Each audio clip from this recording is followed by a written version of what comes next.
Hello, hello, I am Farming George and welcome to my farming vlog. This morning we're going to be bedding up these guys.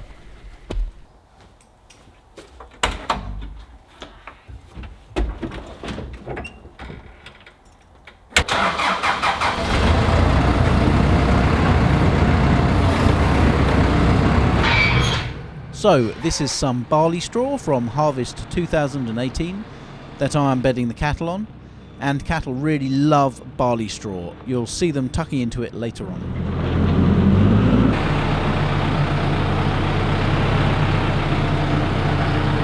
This is the grab attachment that I've got on the telehandler, which as you can see is super handy for shifting bales about.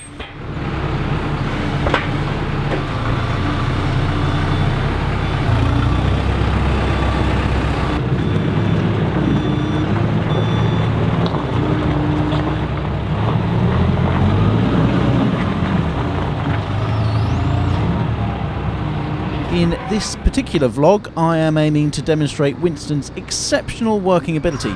Here he is ratting, or thinking about it, and there's quite a treat lined up for you at the end of this video.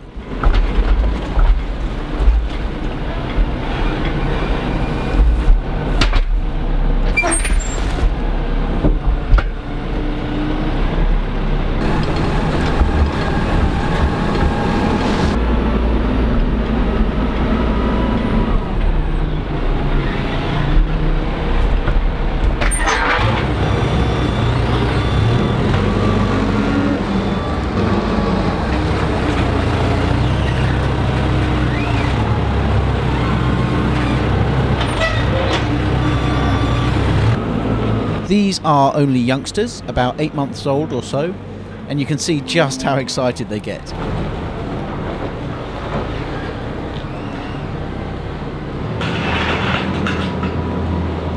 Here I am just clearing away the old hay and haylage to one side. They will still be able to nibble away at this, but it means I can put a fresh tasty bale down for them to keep them busy whilst I fork the straw about inside.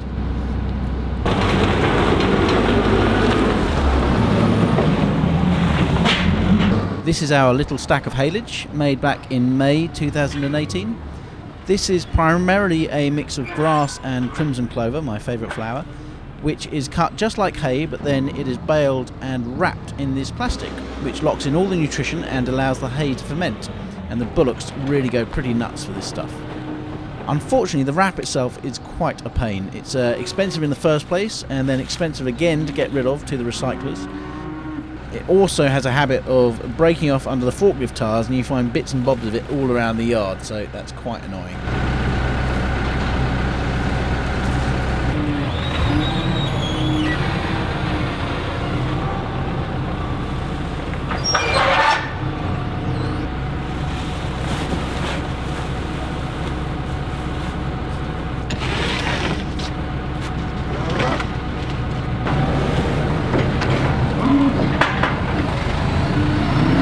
So this is something you only do wrong once. The bale needs flipping so that the knots face outwards, or there is no chance at all of getting the strings off.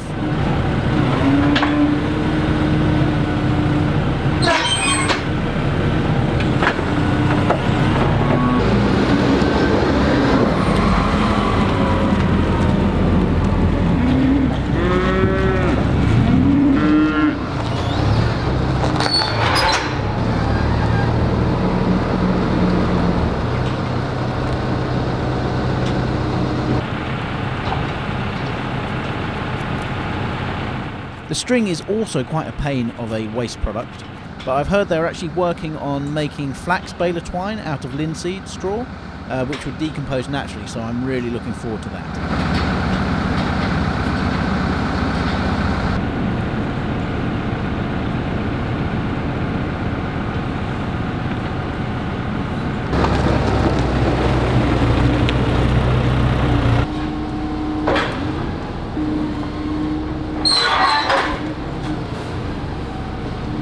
If you notice here, I ensure that I push the bales in as far as I can, and when I then pitch the straw about later, you'll see that I throw it to the back of the shed. It's important to keep the front of the shed clear, which is where the animals eat, because we want to make sure that that doesn't build up with straw, since it's really quite surprising just how much of a depth of manure can build up at the front of the shed. And you don't want the animals walking out over the gates, do you?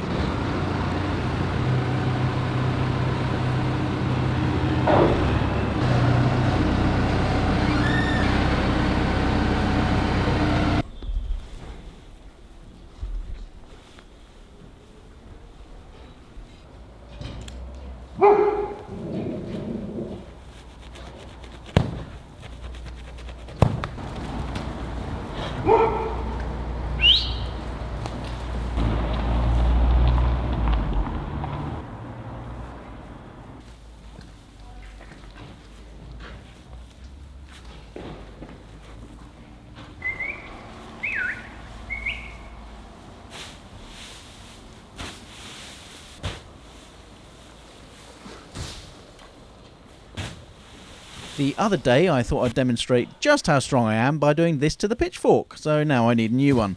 I did manage to bend it back, but the geometry is all over the place now.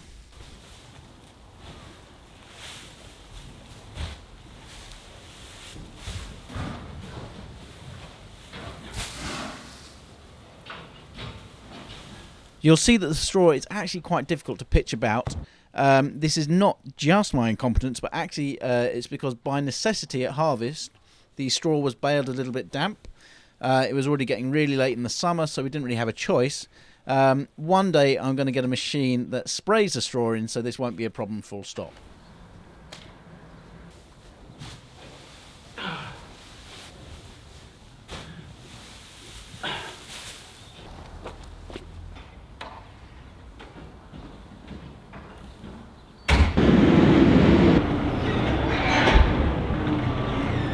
We are feeding hay along with a haylage, which is considerably less rich and balances the guts of the cattle somewhat. The barley straw, which they eat a little of, also does a similar job.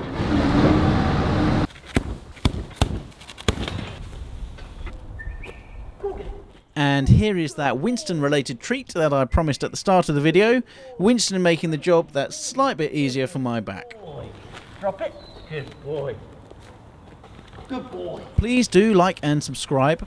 Also, cattle are a minor enterprise on this farm at the moment, but if you want to check out some really great farming content all about cattle, then do go and check out Tom Pemberton's farm channel, which is listed below, and I'll link up in the top corner.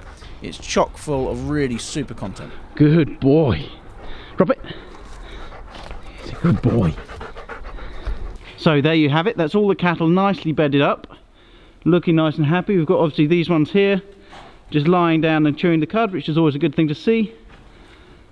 So yes, that's them done for a couple of days.